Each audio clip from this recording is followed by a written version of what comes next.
رمضان آ رہا ہے تو رمضان سے پہلے فلسفہ زکوٰۃ کو بھی سمجھ لینا چاہیے۔ عموماً مسلمان جو ہیں وہ رمضان کو ایک ایسا مہینہ بناتے ہیں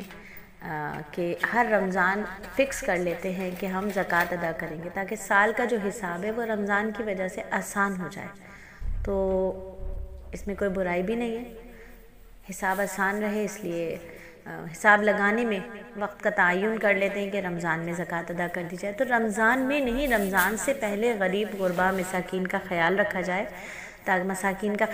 جائے، تاکہ وہ اپنی رمضان کی ضروریات کو پورا کر سکیں۔ تو کوشش کرنی چاہیے کہ ایسے لوگوں کو جو زکوٰۃ کے حقدار ہیں ان کو رمضان سے پہلے ہی زکوٰۃ دے دی جائے تاکہ وہ اپنی ضروریات زندگی کو بہتر طریقے سے پورا کر سکے۔ فلسفہ زکوٰۃ کو جس طرح ہے کہ مال و دولت صرف ایک آدمی کے پاس نہ رہے، منجمد نہ ہو جائے، جم نہ جائے، کسی ایک آدمی کے پاس نہ رہے، یہ زکوٰۃ کا فلسفہ ہے، بلکہ سب کے پاس گردش کرتا رہے۔ یہ مال جو ہے وہ قوم کے تمام افراد میں پھیلے، تقسیم ہو، جیسے وراثت کا قانون ہے نا، وراثت کے قانون سے یہ بات واضح ہوتی ہے کہ ایک آدمی کے انتقال کے بعد اس کا مال جو ہے وہ بہت سارے ورثہ میں پھیل جاتا ہے، تقسیم ہو جاتا ہے۔ جس طرح نماز بدنی عبادت ہے، اسی طرح زکوٰۃ جو ہے وہ مالی عبادت ہے۔ اس کا ادا کرنا ہر مالدار صاحب نصاب کی ذمہ داری ہے، ہر حال میں ضروری ہے۔ کوئی بھی اسلامی حکومت ہو، اس میں اسلامی بیت المال زکوٰۃ کو وصول کرتا ہے، اور اگر ایسا نہ ہو کہ اسلامی حکومت ہو اور بیت المال نہ ہو، زکوٰۃ کو وصول کرنے والا نہ ہو، تب بھی زکوٰۃ ادا کرنا ضروری ہے۔ تمام انبیاء کی شریعتوں میں نماز کی طرح زکوٰۃ کی ادائیگی بھی فرض تھی، اور سابقہ انبیاء کی جو شریعتیں تھیں اس میں زکوٰۃ کا مال فقراء اور مساکین کی ضرورتوں پر خرچ کرنے کی اجازت نہیں تھی، بلکہ زکوٰۃ کا جو مال تھا وہ کسی جگہ پر رکھ دیا جاتا تھا جس کو آسمانی بجلی آ کر جلا دیتی تھی، اور یہی زکوٰۃ کی قبولیت کی علامت تھی۔ لیکن امت مسلمہ،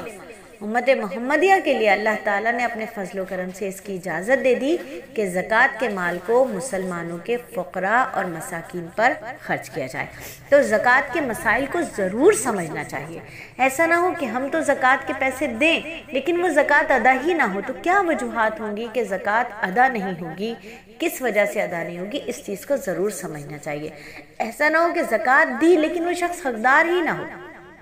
تو کون ہے جو زکوٰۃ کا حقدار ہے، ان مسائل کو سمجھنا چاہیے۔ دیکھیے، جس طرح بندہ نماز کے قیام اور رکوع اور سجود کے ذریعے اللہ تعالیٰ کے حضور اپنی بندگی اور تذلیل اور نیاز مندی کا مظاہرہ جسم اور جان اور زبان سے کرتا ہے نا، تاکہ کیا حاصل ہو، اللہ کی رضا حاصل ہو، اللہ کی رحمت حاصل ہو، اللہ کا قرب حاصل ہو، اسی طرح زکوٰۃ ادا کر کے وہ ہر بندہ اب اللہ کی بارگاہ میں اپنی مالی نظر اسی غرض سے پیش کرتا ہے، اس بات کا عملی ثبوت دیتا ہے کہ جو کچھ بھی ہے اس کے پاس وہ اسے اپنا نہیں سمجھتا ہے بلکہ اللہ تعالیٰ کا سمجھتا ہے، اور اس پر پختہ یقین ہے ہر مسلمان کا کہ اللہ کی رضا اور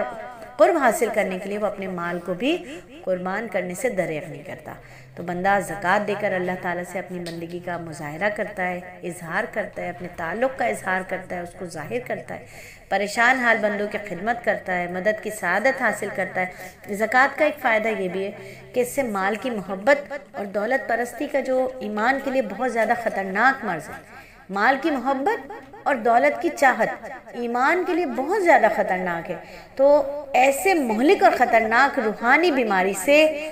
علاج حاصل کرتا ہے۔ زکوٰۃ جو ہے مال کی محبت اور حب جاہ کی جو ہے وہ بیماری کا علاج ہے، اور گندے اور زہریلے اثرات جو مال کی محبت سے ہماری روح پر آتے ہیں، نفس کو پاک کرنے کا زکوٰۃ ایک ذریعہ ہے۔